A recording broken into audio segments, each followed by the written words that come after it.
कहते हैं जल ही जीवन है, लेकिन जब यही जल आपके जीवन को धीरे धीरे खत्म करने लगे तो इसकी एक घूंट पीने से भी डर लगता है।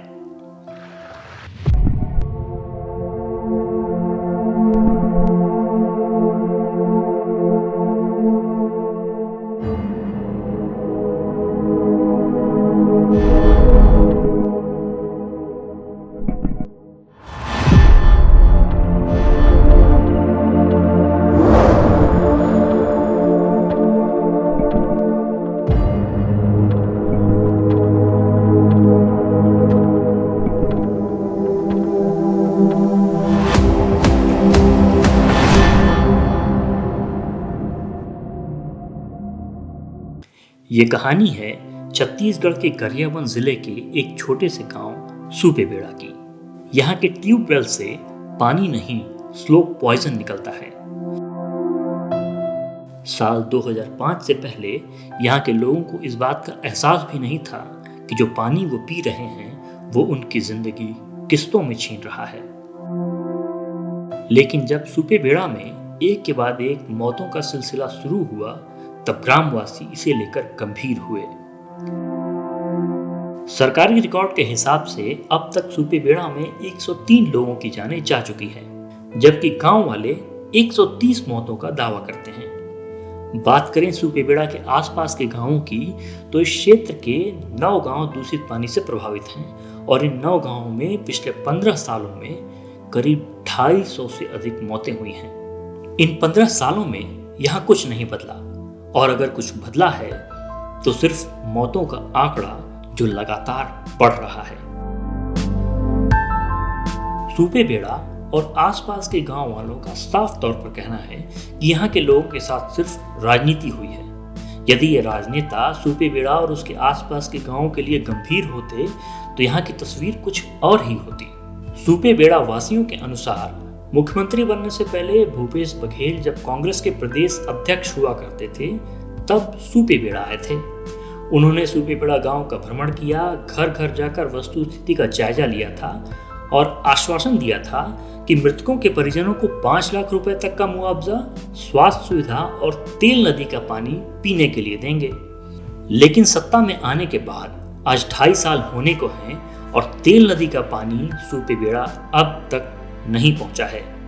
इन 2.5 सालों में सुपेबेड़ा गांव के 18 और लोग काल के गाल में समा चुके हैं। बघेल जी यहाँ आए थे और पंडाल गड़वा के सबका जायजा लिया गया और उन्होंने प्रत्येक घर का भी निरीक्षण किया और सभी को आश्वासन दिया कि हमारी सरकार जब आएगी ना तो हम लोग पानी की व्यवस्था को सर्वप्रथम देखेंगे और हॉस्पिटल की व्यवस्था करेंगे, उपचार के लिए भी व्यवस्था करेंगे, ऐसा उन्होंने बताया। लेकिन पानी तो दूर की बात है, उन्होंने आज तक झांक के देख भी नहीं देखा, ना उनका माध्यम से किसी प्रकार का पानी भी नहीं मिला है।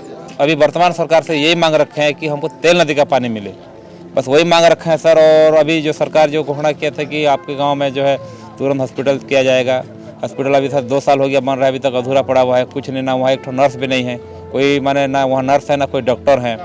फिर जो भी है माने अभी तक वही बुरा हाल है ये सर। ऐसा नहीं है कि सत्ता में आने के बाद राज्य सरकार सुपेबेड़ा नहीं पहुंची। यहाँ राज्यपाल महोदया, स्वास्थ्य मंत्री टी.एस. सिंहदेव और पीएचई मंत्री गुरु रुद्र कुमार और उनके साथ साथ पूरी सरकारी पलटन भी गांव पहुंची थी और लोगों को आश्वस्त किया था कि जल्द ही यहाँ तेल नदी का पानी पीने के लिए पहुंचेगा। लेकिन इस बात को भी अब 1.5 साल होने को है।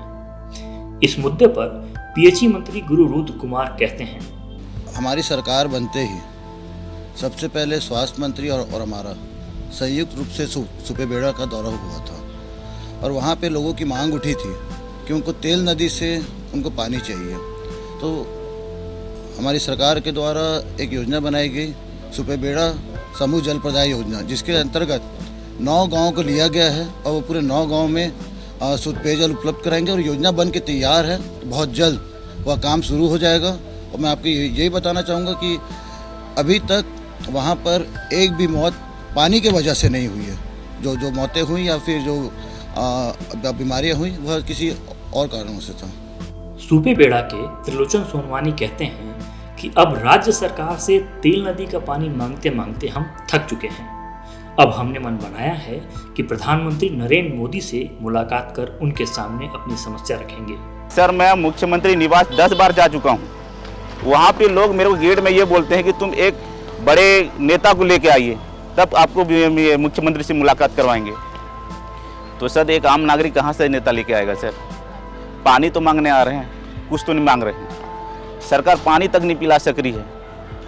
तो हम लोग जाएँ तो जाएँ किस लिए सर? इसीलिए हम लोग पूरा जो 9 गाँव के लोग हैं अभी प्रधानमंत्री के नाम से लेटर बना रहे हैं। और अगर हमको टाइम अगर देते हैं प्रधानमंत्री जी, तो हम लोग अवश्य दिल्ली जाके इस बात को रखेंगे ताकि हमारे गांव जो है वो बच सके। ये तो नहीं तो ये खाली हो जाएगा सर। यह किसी फिल्म की कहानी नहीं है, यह सुपेबेड़ा की हकीकत है। यहाँ लोग लगातार किडनी फेल्यूर का शिकार हो रहे हैं। अब देखना यह है कि सरकार की नींद कब खुलती है। सुपेबेड़ा के लोगों को तेल नदी का पानी मिलता है या फिर इसी जहरीले पानी से इन्हें खुद अपनी बदकिस्मती लिखनी होगी।